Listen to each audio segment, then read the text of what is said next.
అందరికీ నమస్కారం. నేను doctor Bhramaramba, general and laparoscopic surgeon. ప్రస్తుతం హైదరాబాద్లోని కేపీహెచ్బిలో ప్రాక్టీస్ చేస్తున్నాను. ఈరోజు మనం సర్జికల్ ఎమర్జెన్సీస్ గురించి కొన్ని విషయాలు మాట్లాడుకుందాం. సర్జికల్ ఎమర్జెన్సీస్ అంటే ఏమిటి అంటే, ఏ వ్యాధికైతే సర్జరీ ఇమ్మీడియట్గా చేయాల్సి ఉంటుందో, వెంటనే ఆపరేషన్ చేయడమే ట్రీట్మెంట్ అవుతుందో వాటిని సర్జికల్ ఎమర్జెన్సీస్ అంటారు. ఇవి ఎలా ప్రజెంట్ అవుతాయి అంటే, వీటిని సర్జికల్ ఎమర్జెన్సీస్ని ఎలా గుర్తిస్తాం అంటే, సాధారణంగా ఇవి అక్యూట్ అబ్డమెన్ అంటే విపరీతమైన కడుపు నొప్పితో ప్రజెంటేషన్ అనేది ఉంటుంది యూజువల్గా.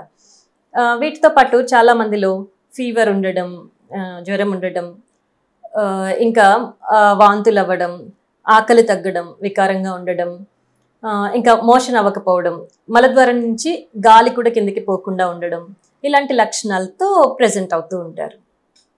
వీటిని ఎలా గుర్తిస్తామంటే, ఈ లక్షణాలతో ఎవరైనా పేషెంట్ వచ్చినప్పుడు క్లినికల్ ఎగ్జామినేషన్ అంటే పర్ అబ్డమెన్ మేము ఎగ్జామిన్ చేయడం అనేది జరుగుతుంది. జరిగినప్పుడు నొప్పి ఏ రీజియన్లో ఉంది, పొట్టని నొక్కి చూసినప్పుడు ఏ రీజియన్లో ఉంది అనే దాన్ని బట్టి ఏ ఆర్గన్ ఇన్వాల్వ్ అయ్యి ఉండొచ్చు, దేనివల్ల ఈ నొప్పి వచ్చి ఉండొచ్చు అనేది ఒక అవగాహన అయితే మాకు వస్తుంది. ఆ తర్వాత దాన్ని బట్టి మేము టెస్ట్లు అనేవి ఆర్డర్ చేస్తాం. ఇంకా ఇనీషియల్గా సపోర్టివ్ ట్రీట్మెంట్ అనేది స్టార్ట్ చేయడం జరుగుతుంది. ఈ అక్యూట్ ఎమర్జెన్సీస్, అక్యూట్ అబ్డమెన్ అంటే అబ్డమినల్ సర్జికల్ ఎమర్జెన్సీస్లో ఈ సపోర్టివ్ ట్రీట్మెంట్ అంటే, ముందుగా నోటి ద్వారా ఏమీ ఇవ్వకుండా, ఎన్బిఎం అంటాం అంటే నిల్ బై మౌత్, ఏమీ ఇవ్వకుండా ఉంచి ఐవి ఫ్లూయిడ్స్ అనేది స్టార్ట్ చేస్తాం, సెలైన్లు అనేవి పెడతాం. ఇంకా ఆ నొప్పి తగ్గడానికి పెయిన్ కిల్లర్స్ ఇస్తాము. వాటితో పాటు యాంటీబయాటిక్స్ స్టార్ట్ చేస్తాం. ఇంకా సపోర్టివ్ ట్రీట్మెంట్, వామిటింగ్స్ ఉంటే అవి తగ్గడానికి ఇలాంటివన్నీ ఇచ్చి టెస్ట్లు అనేవి ఆర్డర్ చేస్తాం. ఈ టెస్ట్లు ఎలా ఉంటాయంటే, డయాగ్నోస్టిక్ ఏమేమిటి, అల్ట్రాసౌండ్ స్కానింగ్ కానీ, సిటీ స్కానింగ్ కానీ అవసరాన్ని బట్టి అవి చేయిస్తాము. వాటితో పాటు సర్జికల్ ఫిట్నెస్ చూసుకోవడానికి, అంటే వాళ్ళు ఆపరేషన్కి తట్టుకోవడానికి ఫిట్నెస్ ఉందా లేదా, ఆపరేషన్ తట్టుకునే శక్తి ఎలా ఉంది అనేది చూడడానికి రొటీన్ బ్లడ్ టెస్ట్ అనేవి ఉంటాయి. ఈసీజీ తీపిస్తాము. ఇంకా x-rays, chest x-ray, abdomen x-ray, ఇవన్నీ డయాగ్నోసిస్కి కూడా పనికొస్తాయి.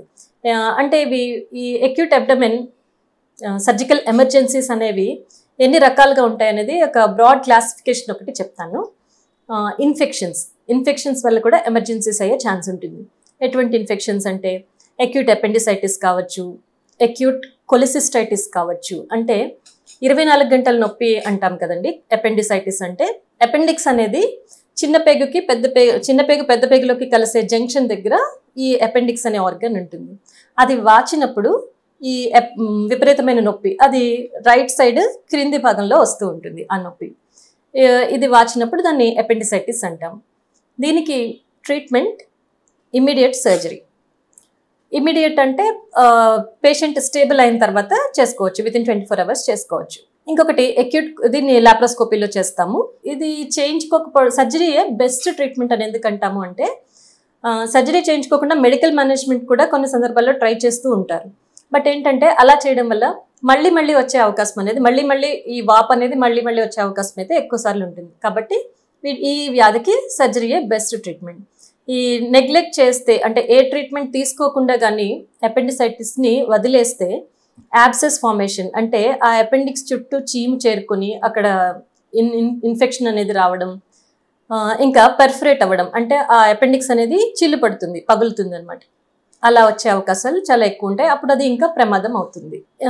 మరొక ఇన్ఫెక్షన్స్లో మరొక ఎగ్జాంపుల్ అక్యూట్ కొలిసిస్టైటిస్, అంటే గాల్ బ్లాడర్ వాచి ఇన్ఫెక్ట్ అవ్వడం.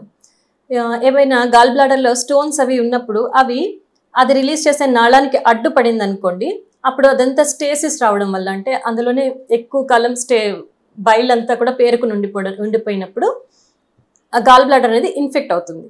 ఆ గాల్ బ్లాడర్ వాల్ ఉబ్బి ఉండడం, ఎడిమా అంటాం, ఉబ్బి ఉండడం, గాల్ బ్లాడర్ చుట్టూ నీరు చేరడం, ఇలాంటి లక్షణాలన్నీ కూడా అల్ట్రాసౌండ్లో గుర్తించగలుగుతాం. ఇవి ఎలా ప్రజెంట్ అవుతుందంటే, రైట్ సైడ్ పై పొట్టలో, అంటే పక్క టెంకలకి జస్ట్ కింద నొప్పితో ఈ ప్రెజెంటేషన్ అనేది ఉంటుంది. కొలిసిస్టైటిస్ అంటాం. ఈ లక్షణాలతో పేషెంట్ 3 రోజుల కంటే ముందు, వితిన్ 72 hours కానీ మన దగ్గరికి వస్తే దానికి ఇమ్మీడియట్గా సర్జరీ చేసుకోవడం బెస్ట్ మెథడ్. అంటే దీన్ని కూడా లాప్రోస్కోపీలో చేయొచ్చు. లాప్రోస్కోపీ ద్వారా ఈ గాల్ బ్లాడర్ మొత్తాన్ని రిమూవ్ చేయాల్సి ఉంటుంది. లాప్రోస్కోపిక్ కొలిసిస్టెక్టమీ అంటాం. ఇది కూడా ఎమర్జెన్సీలో చేస్తాము. మరొక కండిషన్, ఇన్ఫెక్షన్స్ ఒక రీజన్ అయితే, పెర్ఫరేషన్ అంటే పేగులో చిల్లు పడటం, ఇలా ఉన్నప్పుడు కూడా అది సర్జికల్ ఎమర్జెన్సీ. ఇంకొకటి అబ్స్ట్రక్షన్, పేగులో అడ్డుపడడం. ఇది ఎలా ప్రెజెంట్ అవుతుంది అంటే రోగి మలద్వారం నుంచి మోషన్ కానీ గాలి కానీ పోవట్లేదు అన్న ఇబ్బందితో వస్తారు. కొందరిలో వామిటింగ్స్ కూడా ఉంటాయి.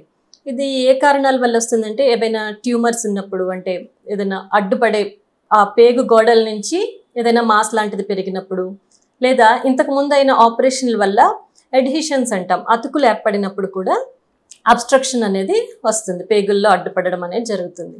వీటికి కూడా ఇమ్మీడియట్గా సర్జరీ చేసి ఆ అడ్డుకి కారణం ఏదైతే ఉందో దాన్ని తొలగించి ఈ పేగు నార్మల్గా అయ్యేలా అయితే చేయాల్సి ఉంటుంది. ఇది కూడా ఎమర్జెన్సీ. ఇంకొకటి బ్లీడింగ్, హెమరేజ్.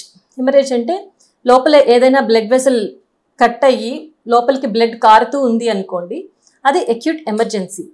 వీటిలో ఏంటంటే మనం సపోర్టివ్ ట్రీట్మెంట్ ఇవన్నీ ఇచ్చి పేషెంట్ స్టెబిలైజ్ అయిన తర్వాత చేయడానికి కూడా ఉండదు. చాలా వెంటనే ముందుగానే సర్జరీ ప్లాన్ చేసుకోవాల్సి ఉంటుంది. సర్జరీ చేసిన తర్వాతనే పేషెంట్కి ఇంప్రూవ్మెంట్ అనేది వస్తుంది.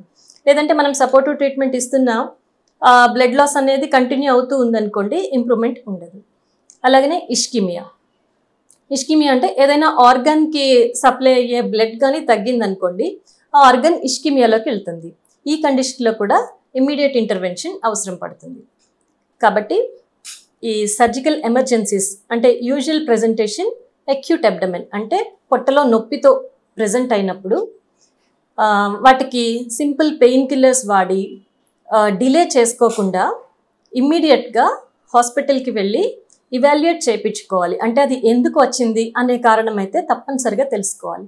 లేదంటే సీరియస్ కాంప్లికేషన్స్ వచ్చే అవకాశం ఉంది. పెద్ద వ్యాధిని మనం మిస్ అయ్యి వట్టి నొప్పికి నివారణకే మనం వాడుకుంటే లోపల సీరియస్ కాంప్లికేషన్ అనేది వచ్చే సీరియస్ వ్యాధి మిస్ అయ్యి కాంప్లికేషన్స్కి దారితీసే అవకాశం అయితే ఉంటుంది. Thank you.